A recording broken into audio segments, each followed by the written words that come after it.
राम लक्ष्मण परशुराम संवाद।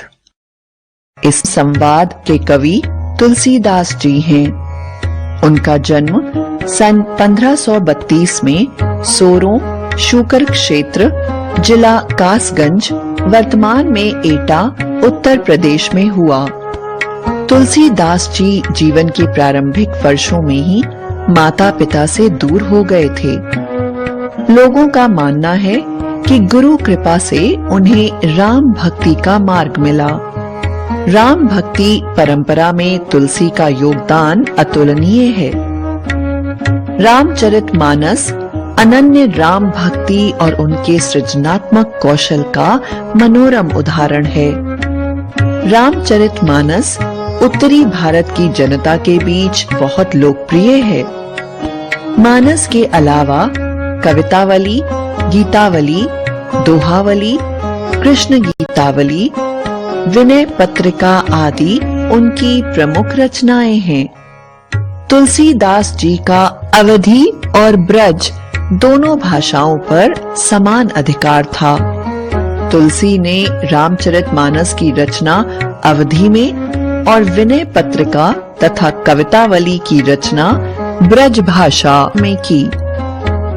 रामचरितमानस की इन चौपाइयों में सीता स्वयंवर के समय की एक घटना का उल्लेख है। इसमें परशुराम के क्रोध और लक्ष्मण के विनोदी स्वभाव के बारे में बताया गया है। व्याख्या: ये चौपाइयां रामचरितमानस के बालकांड की हैं। घटना सीता स्वयंवर की है। राम के धनुष उठाने के बाद उस पर प्रत्यंचा चढ़ाते समय धनुष टूट गया है। शिव धनुष के टूटने पर परशुराम जी क्रोधित होकर राजसभा में प्रवेश करते हैं। नाथ शंभु धनु भंज निहारा, होई ही केऊ एक दास तुम्हारा। परशुराम को क्रोधित देखकर लक्ष्मण कहते हैं कि हे नाथ, जिसने शिव का धनुष तोड़ा होगा वह आपका ही कोई सेवक होगा। आयेसु काहा कही किन मोही, सुनी रसाई बोले मुनि को ही। लक्ष्मण बोले, हे स्वामी, आप मुझे यह बताइए कि आप किस लिए आए हैं। इतना सुनकर लक्ष्मण पर मुनि क्रोधित होकर बोले, सेवकू सो जो करे सेवकाई, अरि करनी करी करई लड़ाई। सेवक है तो वह सेवा करे, किंतु इस धनुष को तोड़ने वाला तो मेरा शत्रु ही है और उसे मैं युद्ध के लिए ललकारता हूँ। सुनहु राम जेहि शिव धनु तोरा, सहस बाहु सम सो रिपु मोरा।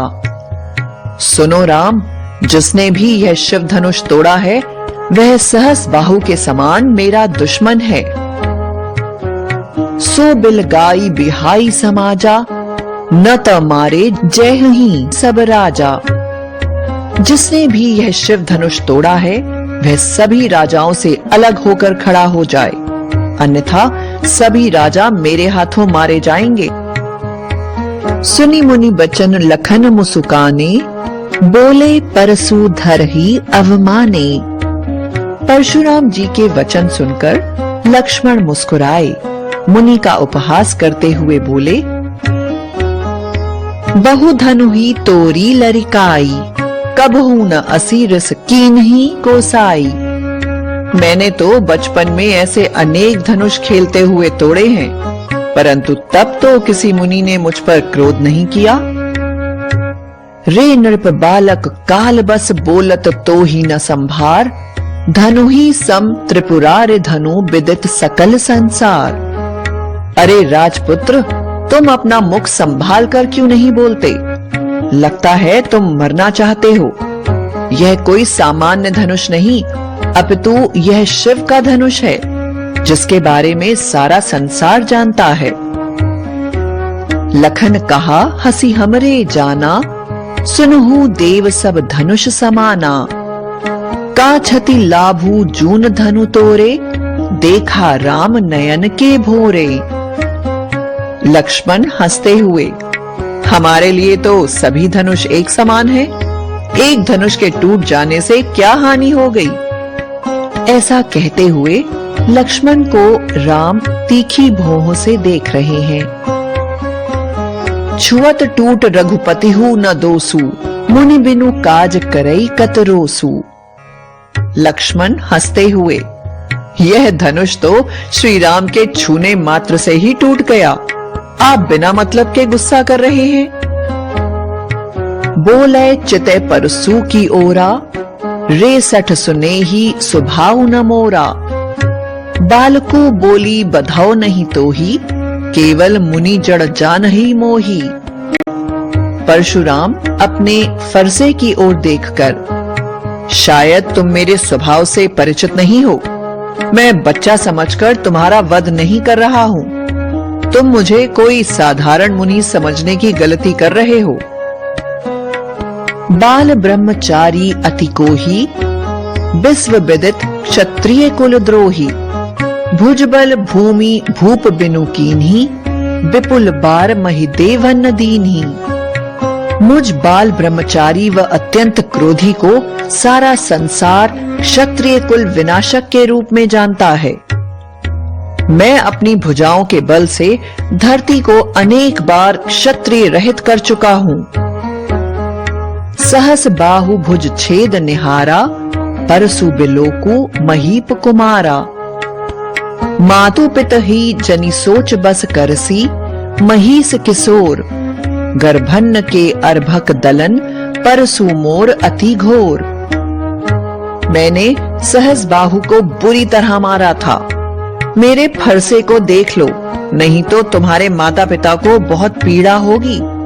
मेरे फरसे की गर्जना सुनकर गर्भवती स्त्रियां भी गर्भहीन हो जाती हैं। बिहसी लखनऊ बोले मृदुबानी, अहो मुनीसु महाभट मानी।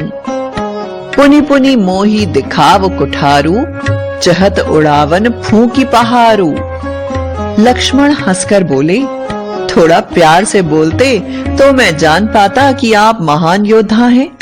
आप तो बार बार मुझे अपना फरसा दिखा रहे हो। ऐसा लगता है आप फूंक मारकर पहाड़ उड़ाना चाहते हो। यहाँ कुम्हड़ बतिया को नाही, जे तर्जनी देखी मरी जाही। देख कुठारू सरासन बाना, मैं कछु कहा सहित अभिमाना। मैं कोई कुम्हड़े कद्दू की बतिया छोटा फल नहीं हूँ, जो तर्जनी उंगली दिखाने से ही कुम्हला जाती है। मैंने तो कोई बात अभिमान करने वाली नहीं कही, फिर भी आप बिना बात के कुल्हाड़ी की तरह अपनी जुबान चला रहे हैं। भृगुसुत समुझी जनेऊ बिलोकी, जो कछु कहू सहोर इस रोकी। सुर मही सुर हरिजन अरुगाई, हमरे कुल इन पर न सुराई। आपके जनेऊ को देखकर लगता है आप ब्राह्मण हैं, इसलिए मैंने अपने पर काबू किया है। हमारे कुल की परंपरा भी है कि हम देवता, धरती, हरिजन और गाय पर वार नहीं करते। बधे पापु अपकीरति हारे, मारत हूँ पाप परि तुम्हारे। कोटि कुलस सम बचनु तुम्हारा, व्यर्थ धरहु धनुबान कुठारा। इनके वध करके हम पापी नहीं बनना चाहते। आपके वचन ही इतने कड़वे हैं कि आपको धनुष, बाण और कुल्हाड़ी रखने की जरूरत ही नहीं। जो बिलो की अनुचित कहेऊ क्षमहु महामुनि धीर। सुनी सरोष भृगुवंश मणि बोले गिरा गंभीर। विश्वामित्र गंभीर स्वर में, मुनिवर, यदि इस बालक ने अनजाने में कुछ अनाप शनाप बोल दिया हो तो इसे क्षमा कर दीजिए। कौशिक सुनहु मंद येहु बालकु, कौशिक सुनहु मंद येहु बालकु। कुटिल काल बस निज कुल घालकु। भानु बंस राकेश कलंकु, निपट निरंकुसु अबधु असंकु। परशुराम विश्वामित्र से, मुनिवर, यह बालक मंद बुद्धि लगता है और काल के वशीभूत होकर ऐसा बोल रहा है। जैसे सूर्यवंशी होने पर भी चांद में कलंक है, वैसे ही यह बालक निरंकुश है। काल कवलू होई छन माही, कहो पुकारी खोरी मोहु नाही। तुम हट कहू जो चाहू उबारा, कही प्रतापु बल रोषु हमारा। परशुराम विश्वामित्र से, यह बालक क्षण भर में काल के मुंह में समा जाएगा, फिर आप मुझे दोष मत देना। तुम इस हठी बालक को हमारे बल प्रताप के बारे में अच्छी तरह से बता दो। लखन कहेहु मुनि सुजसु तुम्हारा, तुम ही अछत को बरने पारा। अपने मुंह तुम आपनी करनी, बार अनेक भांति बहुबरनी। लक्ष्मण, हे मुनिवर, आपने अब तक अपने यश का बहुत गुणगान करने में कोई कसर नहीं छोड़ी है। आप तो अपनी बढ़ाई अपने मुंह से करने में माहिर हैं। आपने अनेक तरह से अपना गुणगान किया है। नहीं संतोषु तब पुनि कछु कहु, जानी रिस रोकी दुसह दुख सहु। हे मुनि, आप तो अपने यश का गान करते अघा नहीं रहे हैं। आप तो अपनी बढ़ाई करने में माहिर हैं। यदि फिर भी संतोष नहीं हुआ हो तो फिर से कुछ कहिए।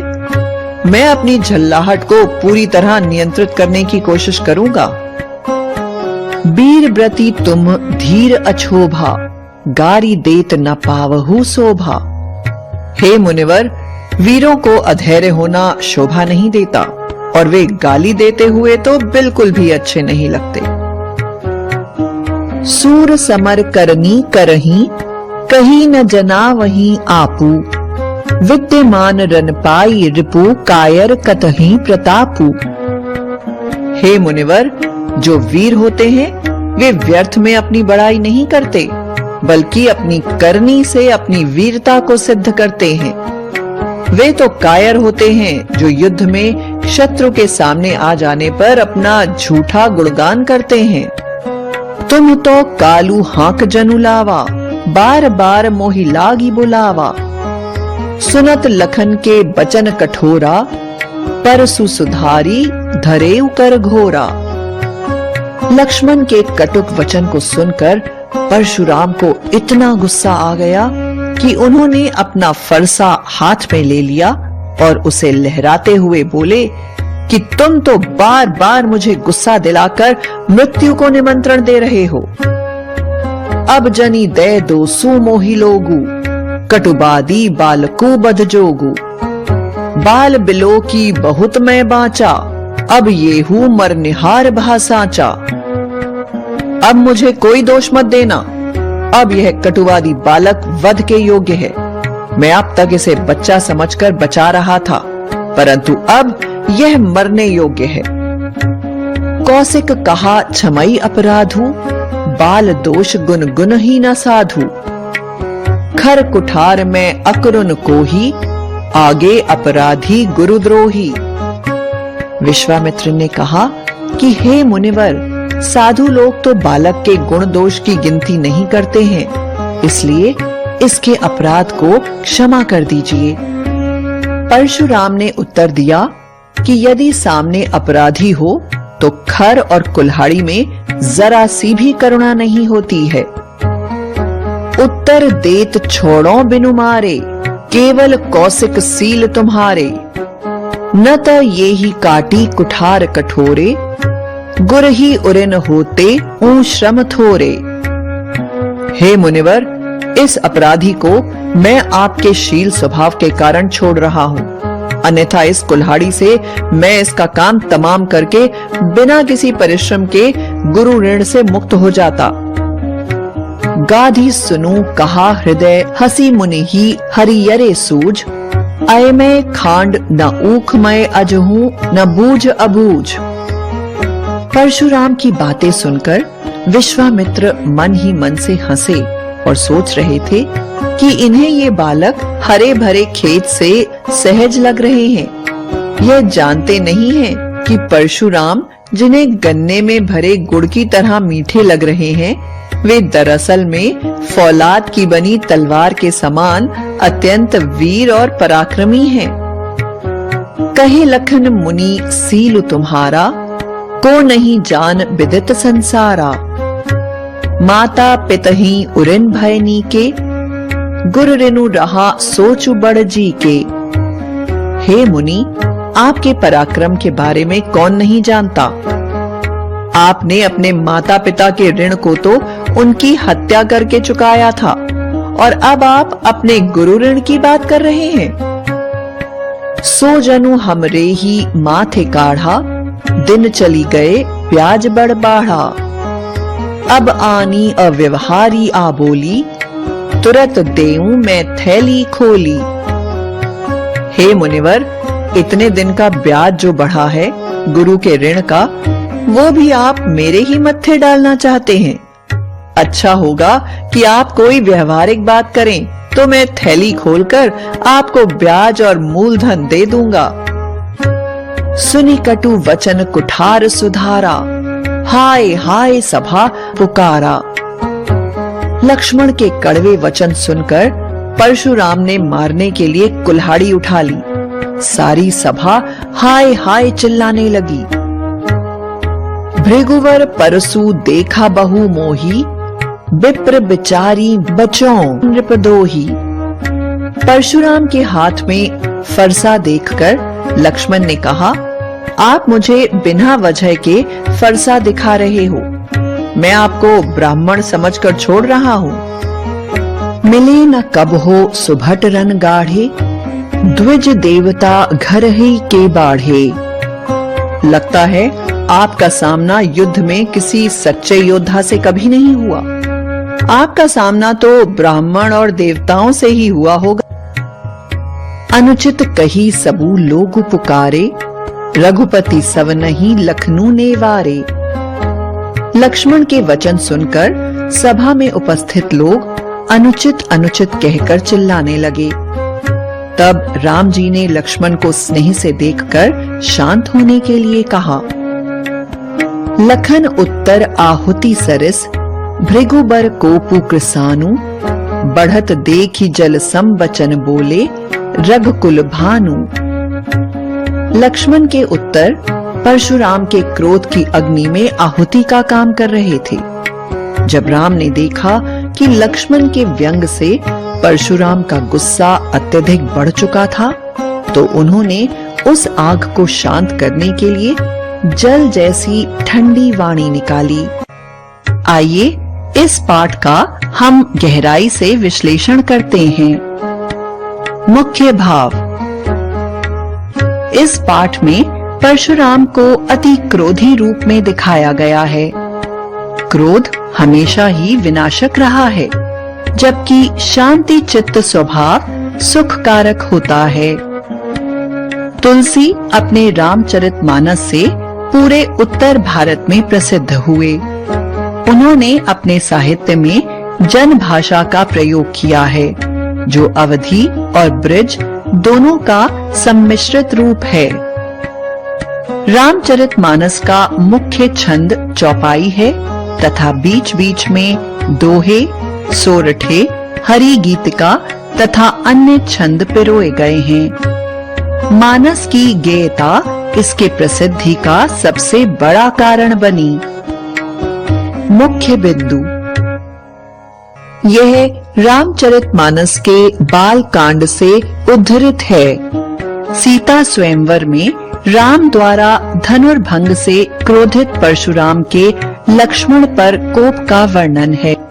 राम के विनय और विश्वामित्र के समझाने पर तथा राम शक्ति की परीक्षा लेकर अंततः परशुराम शांत होते हैं। इस बीच राम एवं लक्ष्मण और परशुराम के मध्य जो संवाद हुआ, उस प्रसंग को यहाँ प्रस्तुत किया गया है।